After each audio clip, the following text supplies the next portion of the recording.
Welcome to my channel. इस video में मैं आपको कस्टम व्यू के बारे में बताऊंगा। कस्टम व्यू बहुत ही एक ज़बरदस्त ऑप्शन है। इसमें मैं सबसे पहले आप लोगों को जो मेन ऑप्शंस हैं जो हमें ज़्यादातर यूज़ हो सकते हैं, जिसके बेस पे हो सकता है जो रिक्रूटर हो या जहाँ पे आप काम कर रहे हो तो वो आपको जज कर सके कि वाकई इसको काम करना आता है इस पर। वरना ऑप्शन तो इसमें काफ़ी सारे हैं जो बिल्कुल ईजी हैं, जो बेसिक चीज़ें हैं वो तकरीबन सबको आती हैं।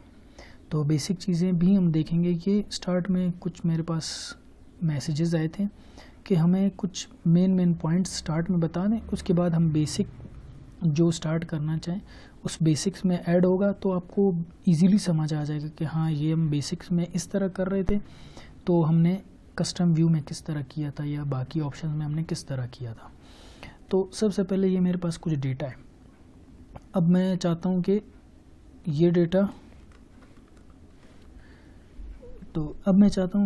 ये मेरे पास कुछ डेटा है।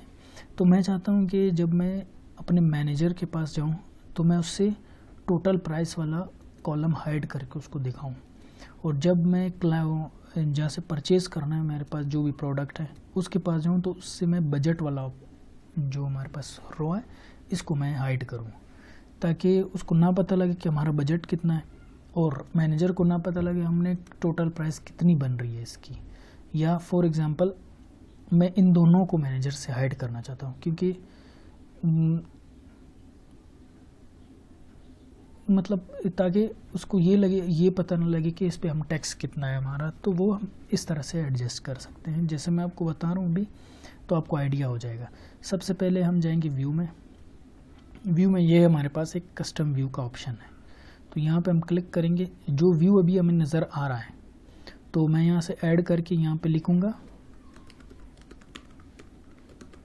माई सेल्फ, यानी कि ये व्यू मुझे नज़र आना चाहिए। और इन दोनों को मैं हाइड करके, ये इसलिए होता है ना कि अगर आपने कहीं जाके प्रेजेंट करना हो तो वहाँ जाके कुछ को हाइड करना, कुछ को अनहाइड करना, ये हमारे पास एक बहुत बड़ा टास्क हो जाता है। तो इसके लिए हमारे पास बहुत ज़बरदस्त हमारे पास ऑप्शन होता है। तो दोबारा हम कस्टम व्यू में जाएंगे तो यहाँ पे दोबारा मैं ऐड करूँगा, यहाँ पे मैं करूँगा मैनेजर को। ओके, तो ये हमारे पास ऐड हो गया। इसको अनहाइड करने के लिए दोनों को सेलेक्ट करके राइट क्लिक करके अनहाइड करेंगे तो हमारे पास अनहाइड होगा। तो दोबारा थर्ड टाइम हम इसको हाइड कर देंगे और कस्टम व्यू में जाके यहाँ पे हम लिख देते हैं क्लाइंट। ये हमने कर दिया। तो अब फॉर एग्ज़ाम्पल अगर मैं इसको अनहाइड कर देता हूँ, हमको आइडिया हो जाएगा। मिसाल अब मैं मैनेजर के पास जा रहा हूँ तो मुझे अब जल्दी में अगर मैं भूल गया कि मैंने कौन सा हाइड करना था कौन सा नहीं, तो मैंने जब कस्टम व्यू बना लिया, अब मैं मैनेजर के पास जा रहा हूँ तो सिंपल मैं मैनेजर वाले पे क्लिक करके शो कर दूंगा। जो चीज़ मैंने मैनेजर के लिए सेट की थी वो हमारे पास सामने आ जाएगी।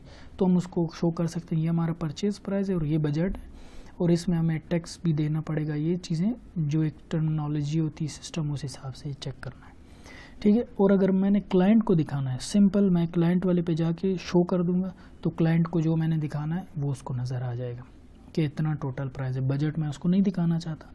और जब मैं मिसाल हो गया सब तो फॉर माई सेल्फ शो करूँगा तो मुझे सब कुछ नज़र आ जाएगा कि यार मैंने जो काम किया है वो सब मुझे शो होगा। अब इसको डिलीट करने के लिए, क्योंकि जब हमारी प्रेजेंटेशन या कोई भी हो गया उसके बाद मैंने इसको नहीं रखना, तो क्लाइंट पे आके डिलीट यस, मैनेजर पे आके डिलीट यस, और माई सेल्फ पे भी आके डिलीट और यस कर देंगे तो ये हमारे पास सब कुछ डिलीट हो जाएगा। तो अब हमारे पास ये सिंपल दोबारा से वही डेटा आ गया जो हमने डेटा बनाया। तो आई होप आपको वीडियो पसंद आई होगी। तो इसके आप बार बार प्रैक्टिस करें, मुख्तलिफ डेटा ऐड करके किसी को भी आप एक फॉर्मेट बनाएं, उस पर ये सब अप्लाई करें तो इंशाल्लाह आपको जल्दी समझ आ जाएगा। मिलते हैं नेक्स्ट वीडियो में।